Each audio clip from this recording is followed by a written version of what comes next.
Chapter second सूक्ष्म जीव मित्र एवं शत्रु। मैं चैप्टर की शुरुआत एक ऐसे टॉपिक से कर रहा हूं जहां से आप इसको समझ पाएंगे। सबसे पहले समझिए कि पदार्थ क्या होता है। इस प्रकृति में पाई जाने वाली प्रत्येक वह वस्तु जो हमें दिखाई देती है अथवा महसूस होती है पदार्थ कहलाती है। क्या कहलाती है? पदार्थ कहलाती है। इसकी वैज्ञानिक परिभाषा, इसकी एक और परिभाषा है, ये तो है हमारी समझ के अनुसार कि हम पदार्थ को किस थिंकिंग से समझते हैं। ये तो हमारी समझ के अनुसार है कि हम पदार्थ को कैसे डिफाइन करें, लेकिन इसी पदार्थ की वैज्ञानिक परिभाषा और है। क्या है? लिखिए कि पदार्थ की वैज्ञानिक परिभाषा। मैं जितना लिखवा रहा हूं आपको साथ साथ लिखना है। पदार्थ की वैज्ञानिक परिभाषा विज्ञान साइंस कहती है कि पदार्थ वे चीजें हैं जो इस प्रकृति में कुछ ना कुछ आयतन घेरती हैं, यानी कि स्थान घेरती हैं, और उनका कुछ द्रव्यमान होता है, उनका कुछ वजन होता है। क्या होता है? वजन। प्रकृति में पाए जाने वाली, लिखो कि प्रकृति में पाए जाने वाली वह प्रत्येक वस्तु जिसका कुछ द्रव्यमान होता है तथा वे इस प्रकृति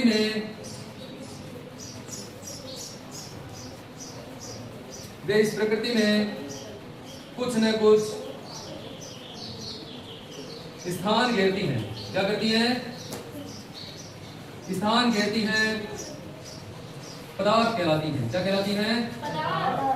पदार्थ कहलाती हैं। यह हमारी समझ अनुसार पदार्थ की परिभाषा है, और यह वैज्ञानिक संकल्पना साइंस कहती है कि पदार्थ वो चीजें हैं जो इस प्रकृति में कुछ स्थान घेरती हैं और उनका कुछ वजन होता है। सुनिए, अब इससे हमें क्या पता चला कि पदार्थ क्या होते हैं? क्या पता चला बताइए? कि यहाँ पर मेरे पास ये मार्कर है। क्या है? मार्कर में कुछ ना कुछ वजन है। क्या है बच्चों? वजन। और मार्कर यहाँ पर कुछ ना कुछ जगह घेर रहा है। क्या कर रहा है? यानी कि वैज्ञानिक परिभाषा के अनुसार मार्कर एक पदार्थ है। क्या है? यदि वैज्ञानिक परिभाषा के अनुसार मार्कर एक पदार्थ है तो ये हमारी परिभाषा के अनुसार भी एक पदार्थ होना चाहिए, और ये है भी। कैसे?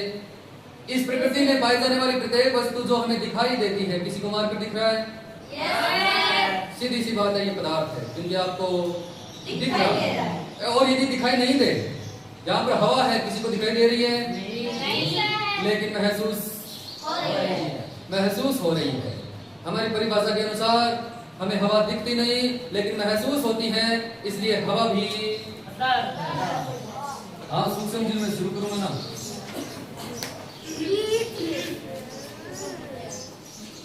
अब पदार्थ की अवस्थाओं के अनुसार यदि पदार्थ को देखें तो ये 5 प्रकार से हो सकता है कि पदार्थ की 5 अवस्थाएं कौन सी? ठोस, द्रव, गैस, प्लाज्मा और बोस-आइंस्टाइन कंडेंसेट। ये द्रव की 5 अवस्थाएं, पदार्थ की 5 अवस्थाएं होती है।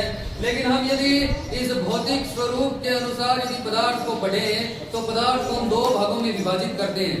कितने भागों में? 2 भागों में। पहला इसका पार्ट है सजीव। क्या है? सजीव। और दूसरा इसका पार्ट है निर्जीव।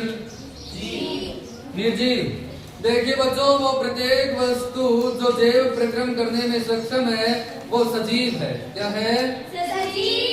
सजीवों के एग्जाम्पल यदि हम देखें तो सारे के सारे पेड़ पौधे, समुद्रों में पाए जाने वाले जीव और सूक्ष्म जीव, और हम जंतु, खाली हम ही नहीं, इस प्रकृति में पाए जाने वाले सभी जंतु सजीवों की श्रेणी में आते हैं। किस श्रेणी में आते हैं?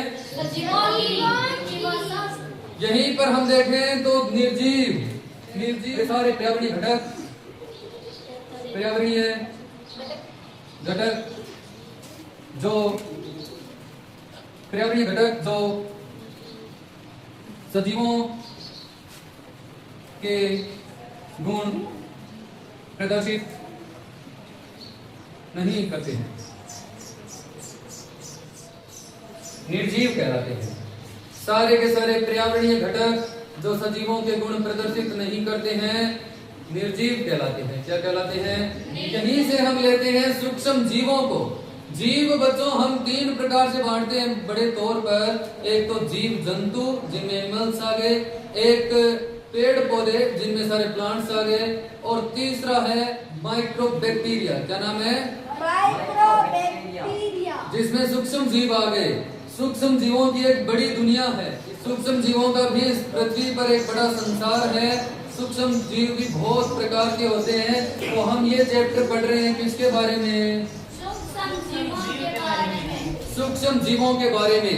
अब सुनिए कि सूक्ष्म जीव होता क्या है।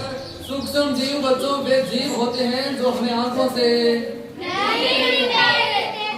अधिकतर जो सूक्ष्म जीव होते हैं वो एक कोशिकीय होते हैं, यूनिसेलुलर होते हैं, जो हमें नग्न आंखों से दिखाई नहीं देते।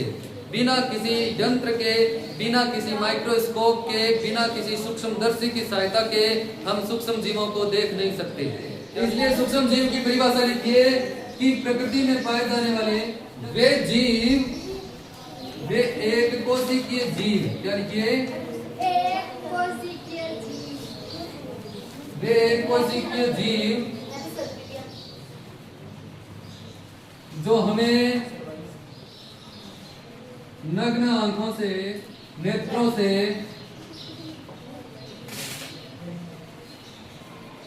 नहीं दिखते हैं। सूक्ष्म जीव कहलाते हैं। क्या कहलाते हैं? सूक्ष्म जीव कहलाते हैं। अब सुनिए, सबसे जरूरी पार्ट अभी आया इस चैप्टर का। इस चैप्टर का सबसे जरूरी पार्ट है कि सूक्ष्म जीव के 5 प्रकार होते हैं बच्चों। कितने प्रकार होते हैं? सूक्ष्म जीवों का सबसे पहला प्रकार है जीवाणु। क्या नाम है? जीवाणु, जिसको आप बोलते हैं बैक्टीरिया। क्या बोलते हैं? बैक्टीरिया। सूक्ष्म जीवों का दूसरा प्रकार है शैवाल। क्या है? शैवाल। सूक्ष्म जीवों का तीसरा प्रकार जो क्या नाम है? प्रोटोजोआ। प्रोटोजोआ। सूक्ष्म जीवों का चौथा प्रकार कवक या फंजाई। सूक्ष्म जीवों का चौथा प्रकार कवक या फंजाई। और सूक्ष्म जीवों का 5वां प्रकार होता है बच्चों विषाणु। क्या नाम होता है? विषाणु।